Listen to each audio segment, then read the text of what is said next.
Cinquième partie, le domaine de l'art, de la musique physique aux stupéfiants. Chapitre 21. La maladie de la culture européenne. Nous avons déjà eu l'occasion, en particulier nous avons parlé des valeurs de la personne et d'un nouveau réalisme, de faire allusion au caractère de la culture et de l'art dans le monde moderne. Nous nous proposons de reprendre ce sujet en l'abordant d'un point de vue un peu différent et de préciser ensuite la signification qu'offre aujourd'hui ce domaine particulier pour le type d'homme différencié qui nous intéresse.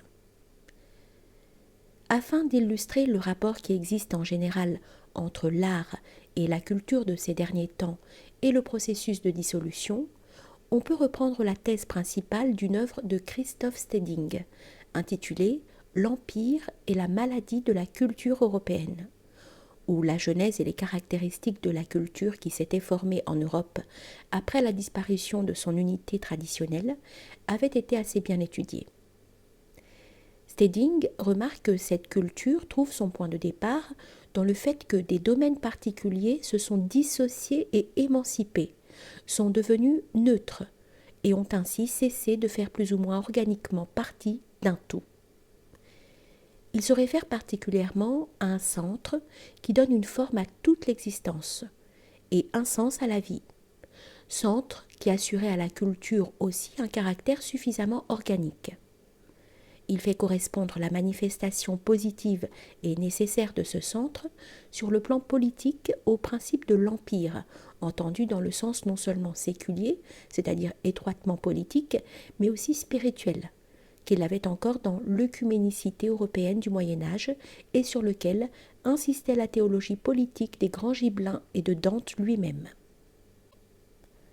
En Europe, le processus de dissolution qui s'est également vérifié sur ce plan et toujours à la suite de la disparition de toute référence supérieure, a eu deux causes interdépendantes.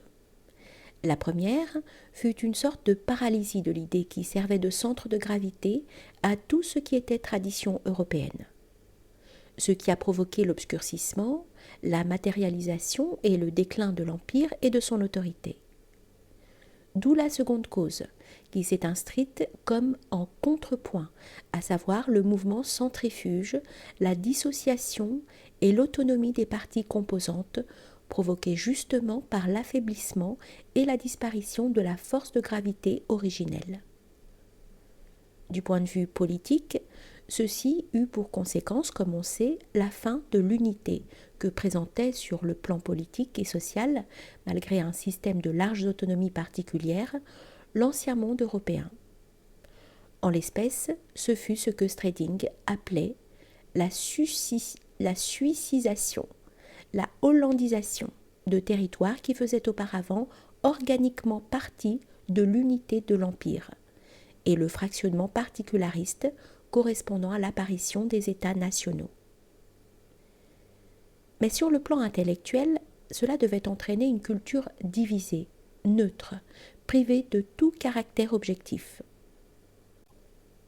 C'est bien ainsi en effet que s'explique la genèse et le caractère dominant de la culture, des sciences et des arts qui se sont imposés de plus en plus à l'époque moderne. Nous ne pouvons nous livrer ici à une analyse détaillée de cette question. Si nous voulions revenir sur le problème de la science moderne et de ses applications techniques, il serait facile d'y trouver précisément les caractères d'un processus devenu autonome, d'un processus qu'aucune instance supérieure capable d'imposer une limite et d'imprimer une direction ne contrôle ni ne freine. C'est pourquoi l'on a souvent l'impression que le développement technico-scientifique déborde l'homme et lui impose fréquemment des situations difficiles, inattendues et pleines d'inconnus. Il est superflu de s'arrêter sur le fractionnement de la spécialisation, sur l'absence de principes supérieurs et unitaires dans le savoir moderne, tant la chose est évidente. Ce sont là les conséquences d'un des dogmes de la pensée progressiste, celui de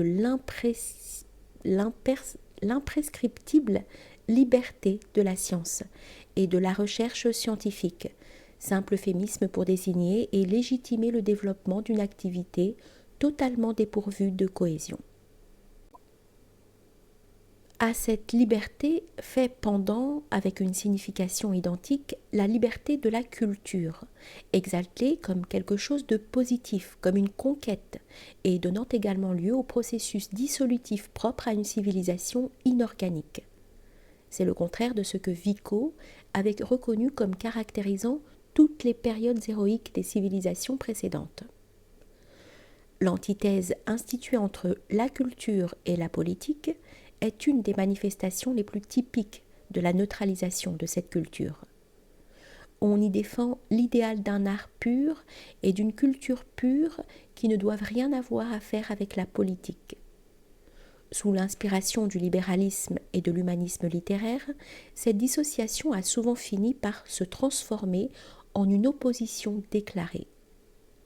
On connaît bien le type de l'intellectuel et de l'humanisme pur qui éprouve pour tout ce qui offre un rapport quelconque avec le monde politique. Idéal et autorité de l'État, discipline sévère, action et ordre positif, guerre, puissance et empire. Une intolérance presque hystérique, et dénie à tout cela toute valeur spirituelle ou culturelle. Et en conséquence, l'on a écrit une histoire de la culture en ayant soin de la séparer de l'histoire politique, en faisant un domaine en soi. Naturellement, le pathos antipolitique et l'isolement propre à un art et à une culture neutre se justifient amplement par la dégradation de la chose politique, par le bas niveau où sont tombées les valeurs politiques au cours des derniers temps. Mais il s'agit en outre d'une orientation de principe en vertu de laquelle on ne s'inquiète plus de l'anomalie de cette situation. La neutralité est en effet devenue un trait constitutif de la culture moderne.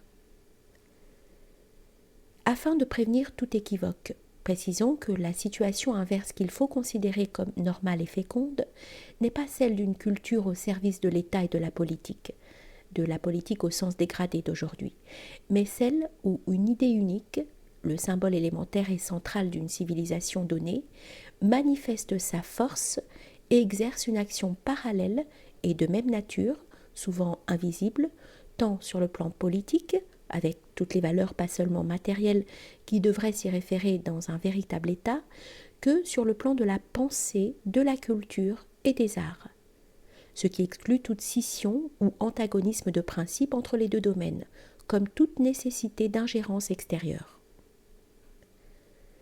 C'est précisément parce qu'il n'existe plus de civilisation de type organique et parce que les processus de dissolution se sont affirmés dans tous les domaines de l'existence que tout ceci a disparu et qu'aujourd'hui on ne peut guère échapper à l'alternative, fausse et délétère en soi, d'un art et d'une culture neutre, privés de toute consécration et de toute signification supérieure, ou d'un art et d'une culture asservis à des forces exclusivement politiques, dégradées, comme c'est le cas dans les régimes totalitaires et particulièrement dans ceux qui s'inspirent des théories du réalisme marxiste, et des attaques qui en découlent contre le décadentisme et l'aliénation de l'art bourgeois.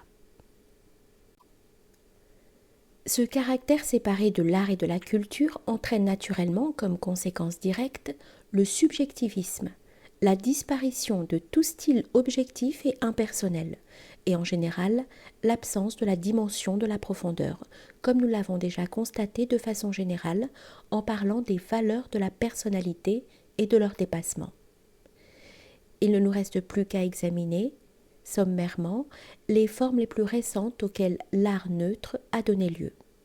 Nous tracerons ensuite le bilan de la situation.